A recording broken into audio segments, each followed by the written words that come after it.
안녕하세요. 직장 생활하다 보면 참 복잡한 규칙이나 관계에 부딪힐 때가 많죠. 네, 그렇죠. 특히 노동조합 문제는 더 그렇고요. 오늘 저희가 좀 깊게 파헤쳐 볼 주제는 바로 이겁니다. 한국의 노조, 회사, 그리고 그 사이의 법. 이 얽히고 설킨 이야기요. 네, 정말 중요한 이슈들이 많습니다. 최근에 보면 노조 운영 방식이나 근로자 대표성에 큰 영향을 주는 그런 법적 변화, 또 판결들이 있었어요. 여러분이 보내주신 자료들을 보면서요.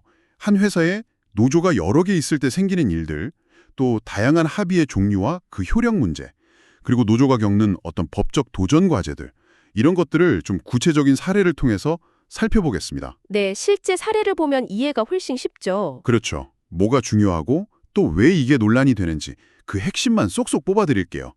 자, 한번 시작해볼까요? 네, 좋습니다. 먼저 한 회사에 노조가 여러 개 있는 경우 있잖아요. 이걸 복수노조라고 하던데 이게 실제 현장에서는 어떻게 작동하는 건가요? 뭐 모든 노조가 다 회사랑 따로 협상하고 그러는 건 아닐 텐데요. 그렇죠. 여러 노조가 각자 막 교섭을 하면 너무 혼란스러울 수 있으니까요. 그래서 나온 제도가 바로 교섭창구 단일화 제도입니다. 교섭창구 단일화요? 네, 노동조합법에 관련 조항이 있는데요. 쉽게 말하면 여러 노조 중에 대표 선수 하나를 뽑는 거예요. 아, 대표 선수요? 네, 그 대표 노조가 이제 회사의 교섭 파트너가 되는 거죠. 교섭 질서를 좀 안정시키려는 뭐 그런 목적입니다. 그렇군요. 그럼 대표로 뽑히지 못한 다른 노조들은 그냥 가만히 있어야 하나요? 여기서 그 파리바게트 제빵 기사 문제 해결하려고 만든 자회사, PB파트너즈 사례가 딱 이 경우였던 것 같은데요. 맞습니다. 거기가 대표적인 사례죠. 한국노총 소속 A노조가 다수였고 민주노총 소속 B노조는 소수였고요. 네, 맞아요. 바로 그 지점이 중요합니다. 대표로 뽑힌 노조는요. 나머지 노조들도 공정하게 대표해야 할 의무가 있어요. 아, 의무가 있군요. 네, 법에서는 이걸 공정대표 의무라고 부릅니다. 이게 단순히 교섭 과정뿐만 아니라 최종적으로 맺어진 단체 협약 내용에서도요. 소수 노조나 그 조합원들을 합리적인 이유 없이 차별하면 안 된다는 거죠. 차별하면 안 된다. 알겠는데 구체적으로 어떤 걸 말하는 걸까요? 좀 와닿지가 않아서요. 최근 대법원 판결에서 좋은 예를 하나 보여줬습니다. 예를 들어서요, 단순히 조합원 수가 적다는 이유만으로 소수 노조에게 꼭 필요한 공간 있잖아요. 노조 사무실 같은 거. 네, 그렇죠. 이걸 제공하지 않는 건 공정대표 의무 위반이라는 거예요. 사무실 제공 같은 기본적인 것도 차별하면 안 된다. 네, 그렇습니다. 기본적인 활동 공간마저 차별해서는 안 된다는 명확한 선을 그어준 거죠. 그러니까 대표 노조가 됐다고 해서 뭐 마음대로 다 할 수 있는 게 아니라 다른 노조들의 기본적인 관리도 존중해야 한다는 겁니다. 그렇군요. 이해가 되네요. 다시 그 PB 파트너즈 사례로 돌아가 보면요. 2018년에 노사뿐 아니라 뭐 가맹점주, 시민단체, 정치권까지 막 참여한 사회적 합의라는 게 있었잖아요. 네, 있었죠. 이건 일반적인 단체 협약이랑은 다른 건가요? 성격이 좀 다른 것 같은데. 네, 맞아요. 성격이 좀 다릅니다. 단체 협약은 보통 노사 간에 맺고 법적 구속력이 강하잖아요. 그렇죠. 반면에 이 사회적 합의는 PB 파트너즈 사례처럼 뭐 불법 파견 같은 아주 큰 사회적 갈등을 풀기 위해서요. 이해관계가 얽힌 다양한 주체들이 모여서 좀 더 넓은 범위의 약속을 하는 것에 가깝습니다. 뭐랄까, 일종의 사회적 약속 같은 거죠. 사회적 약속? 네, 여기서는 제빵기서 직접 고용 문제를 해결하고 또 3년 안에 본사 수준으로 임금이나 노동 조건을 맞춰주겠다 뭐 이런 내용들이 포함됐었어요. 그런데 이 사회적 합의 이거 이행하는 걸 두고 계속 갈등이 있었고 결국 2022년에 소수 노조였던 민주노총 B노조가 회사랑 별도로 노사 합의를 맺었다고요? 네, 맞습니다. 이건 또 왜 그런 거죠? 소수 노조가 따로요? 소수노조의 입장에서는요, 자신들이 좀 중심이 돼서 이끌어냈던 그 사회적 합의가 제대로 이행되지 않는다고 느꼈던 거죠. 그래서 이제 회사와 별도 합의를 시도한 겁니다. 합의 이행이 잘 안 되니까. 내용은 뭐였나요? 합의 내용에는 그 사회적 합의 이행을 위한 공동협의체를 만들자, 그리고 과거 부당노동 행위에 대해 회사가 사과하고 재발 방지책을 마련해라, 또 소수노조의 활동 시간을 보장하고 신입사원들에게 모든 노조를 공평하게 설명해서 노조 선택권을 보장하라, 뭐 이런 내용들이 담겨 있었습니다. 들어보면 상당히 기본적인 요구들 같은데요. 부당노동행위 시정이나 조합활동 보장 같은 거요? 이건 뭐 당연히 요구할 수 있는 거 아닌가 싶은데 이게 왜 문제가 된 거죠? 바로 그 지점이 이 사건의 핵심 딜레마입니다. 딜레마요? 네, 다수노조인 한국노총 A노조는 아니 교섭 대표는 우린데 왜 소수노조가 회사랑 따로 합의를 하냐. 이건 우리의 배타적인 교섭권과 협약 체결권을 침해한 거다.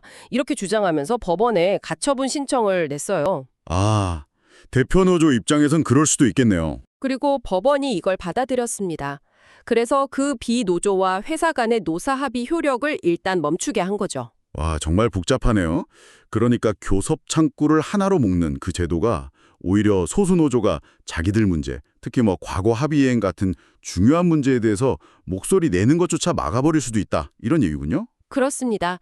여기서 이제 중요한 질문이 던져지는 거죠. 과연 이 교섭창구 단일화 제도가 소수노조의 모든 교섭 가능성을 그냥 원천 봉쇄해야만 하는가? 예를 들어서 이미 법으로 보장된 연차 휴가나 휴게 시간 같은 거 있잖아요.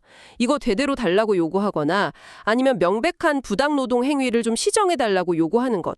이런 건 기존 단체 협약 내용이랑 직접 충돌하는 건 아니잖아요. 그렇죠. 이런 사안에 대해서는 소수노조도 어느 정도 독자적인 목소리를 낼 수 있어야 하는 것 아니냐, 이런 비판적인 문제 제기가 있습니다.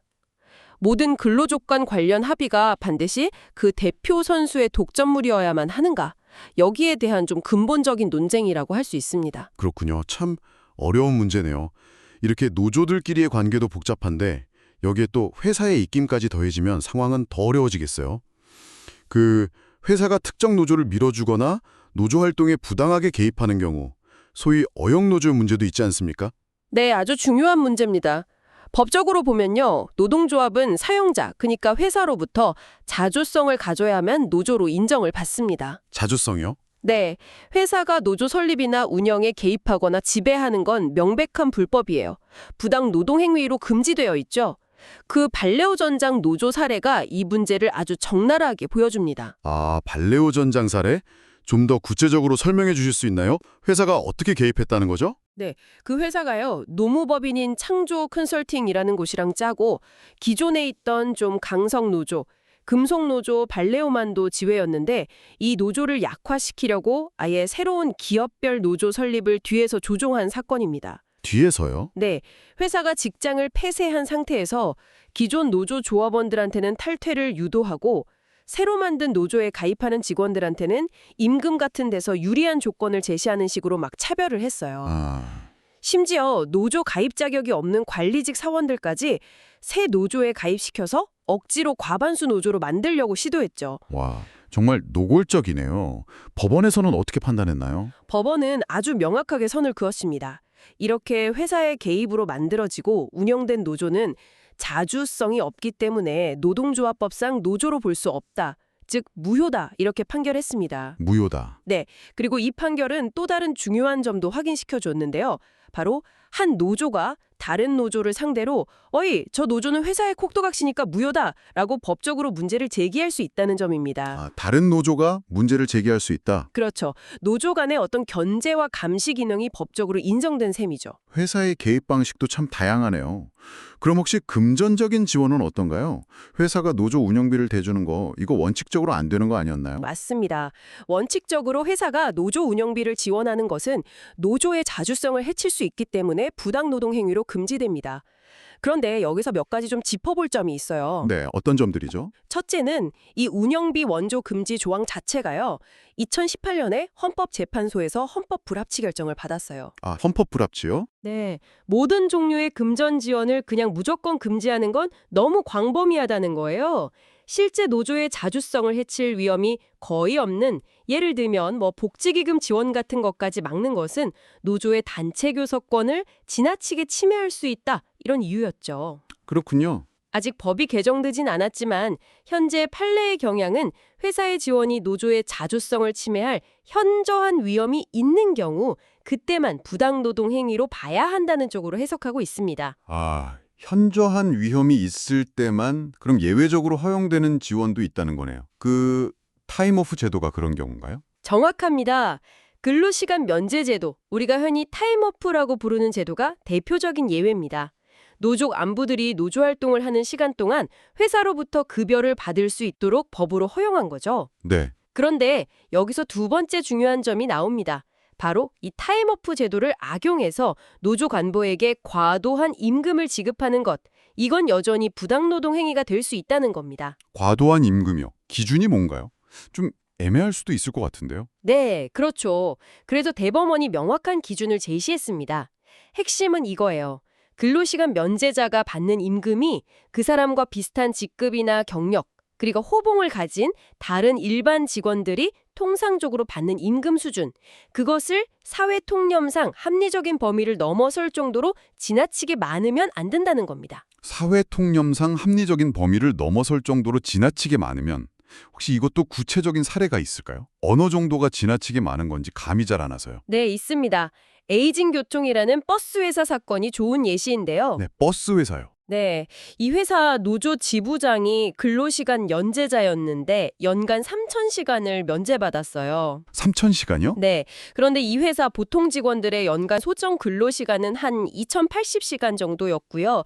가장 많이 일한 동료 운전기사도 연 2,800시간 남짓이었죠. 아, 즉, 실제로 일하는 시간보다 훨씬 많은 시간을 면제받은 겁니다. 임금도 문제였어요. 같은 직급 호봉의 동료 기사들 평균 임금보다 월 평균 30만 원 이상 더 받았고 다른 동료들은 못 받는 상여금까지 혼자 다 챙겼습니다. 그렇게 비교하니까 확실히 좀 과하다는 느낌이 드네요. 단순히 급여 총액만 보는 게 아니라 실제 근무 시간이나 다른 동료들과의 형평성 이런 걸 다 따지는군요. 맞습니다. 그래서 법원은 이 지부장이 면제받은 시간이 과도하고 또 받은 임금 총액이 사회통념상 합리적인 범위를 뚜렷하게 넘어섰다고 판단해서 부당노동 행위라고 판결했습니다. 여기서 중요한 건 비교 대상이 회사에서 가장 돈 많이 버는 에이스 직원이 아니라 평균적인 동료 직원의 임금 수준이라는 점이에요. 평균적인 동료. 네, 회사가 특정 노조 간부에게 과도한 특혜를 줘서 노조를 좀 길들이려는 시도, 이런 걸 막기 위한 기전이라고 볼 수 있겠죠. 그렇군요. 노조가 회사로부터의 독립성, 즉 자주성을 지키는 것도 중요하지만 노조 내부의 운영 방식도 중요하지 않을까요? 만약에 노조 대표가 조합원들 의견은 그냥 깡그리 무시하고 자기 마음대로 중요한 결정을 내려버린다면요? 정말 중요한 지적입니다.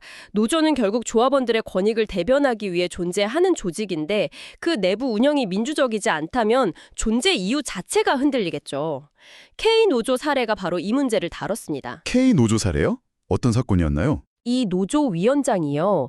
회사와 구조조정, 특별 명예퇴직 실시, 심지어 임금 피크제 도입 같은 아주 중대한 사안들에 대해서 합의를 했습니다. 와, 정말 중요한 것들이네요. 그렇죠. 이런 것들은 조합원들의 근로조건이나 고용 안정에 직접적인 영향을 미치는 핵심적인 내용들이잖아요. 그런데 이 노조 규약에는 이런 중요한 사항, 특히 임금 및 단체 협약 체결에 관한 건 반드시 조합원 총회 투표를 거치도록 명시되어 있었어요. 규약에 명시가 되어 있었는데 네. 하지만 위원장은 총회를 열거나 조합원 의견을 듣는 절차를 전혀 지키지 않고 그냥 독단적으로 회사와 합의 도장을 찍어버린 겁니다. 조합원들 입장에서는 정말 황당했겠네요. 그럼 그 합의 자체가 무효가 된 건가요? 법원은 어떻게 봤어요? 법원의 판단은 조금 더 복잡합니다. 일단 회사와의 관계에서는요, 그 합의가 유효할 수도 있다고 봤어요. 유효할 수도 있다. 네. 회사가 이 위원장 총회도 안 거치고 왔네? 이거 권한 없는 거 아니야? 하고 알았거나 충분히 알 수 있었던 그런 특별한 경우가 아니라면 일단 대표가 한 합의는 유효하다고 본 거죠. 하지만 그와 별개로 위원장이 조합원들의 의사결정 참여권, 즉 민주적 절차를 무시한 행위 자체는 조합원들에 대한 불법 행위라고 판단했습니다. 그러니까 회사와의 합의 효력과는 별개로 대표가 조합원들에게 잘못한 건 맞다 이런 거군요. 그렇습니다. 그래서 조합원들이 노조 위원장을 상대로 당신 때문에 우리가 의견을 낼 기회를 박탈당했고 손해를 입었다. 이러면서 손해배상을 청구할 수 있다고 판결했습니다. 손해배상까지 가능하군요. 네, 이건 노동조합 내부 민주주의가 얼마나 중요한지를 법적으로 확인시켜준 아주 의미 있는 판결입니다. 조합원의 뜻을 무시한 대표의 독단적인 결정은 법적인 책임을 져야 한다는 점을 분명히 한 거죠. 오늘 쭉 들어보니까요. 한국에서 노동조합을 둘러싼 법적 환경이 정말 다면적이고 복잡하다는 생각이 드네요. 그렇죠. 정말 여러 층위가 있죠. 여러 노조가 있을 때 누구를 대표로 세우고 어떻게 공정하게 대할 것인가 하는 문제부터 시작해서 회사의 부당한 개입으로부터 어떻게 독립성을 지킬 것인가, 또 노조 내부에서는 어떻게 민주적인 운영을 할 것인가까지요. 단순히 회사와 줄다리기 하는 걸 넘어서 법이라는 또 다른 축과 끊임없이 상호작용하는 그런 모습입니다. 맞습니다. 오늘 살펴본 사례들은 특히 그 교섭창구 단일화 제도가 교섭의 안정성이라는 긍정적인 측면도 분명히 있지만 동시에 소수 노조에게는 상당한 어려움을 줄 수 있다는 현실을 잘 보여줍니다. 네, 그런 것 같아요. PB파트너즈 사례처럼 특정 문제에 대해 어떤 역사적 배경을 갖고 있거나 특별한 이해관계가 얽힌 소수 노조의 목소리가 제대로 반영되기 어려울 수 있다는 점이죠. 공정대표 의무라는 장치가 있기는 하지만 노조 사무실 같은 기본적인 활동 기반조차 차별받는 경우가 생길 수도 있고요. 또 발레오던장 사례처럼 회사의 교묘한 개입으로 노조의 자주성이 뿌리째 흔들리는 문제, 반대로 K노조 사례처럼 노조 대표가 내부 민주주의를 무시하고 독주하는 문제까지 정말 다양한 법적 쟁점들이 계속 불거지고 있습니다. 정말 간단치 않네요. 여기서 우리가 한번 같이 고민해볼 지점이 있는 것 같아요. 어떤 걸까요? 과연 한 사업장 안에 존재하는 다양한 배경과 이해관계를 가진 모든 근로자들의 목소리를 담아내는 데 있어서 교섭 창구를 하나로 통일하는 방식이 항상 가장 공정하고 효과적인 해답일까요? 특히 소수 노조가 자신들의 어떤 핵심적인 이해관계나 법적인 권리 구제 문제 혹은 과거 자신들이 주도했던 특정 합의의 이행과 같은 문제에 대해서 목소리를 내는 것조차 단일화된 창구라는 그 틀 안에서 제약받는다면 과연 어떨까요? 어쩌면 교섭의 효율성을 높이려던 제도가 오히려 새로운 갈등의 씨앗을 뿌리고 있는 건 아닐까 하는 그런 질문을 던져보게 됩니다. 네, 생각해볼 만한 질문이네요. 이 질문을 여러분께 남겨드리면서 오늘 이야기는 여기서 마무리하겠습니다.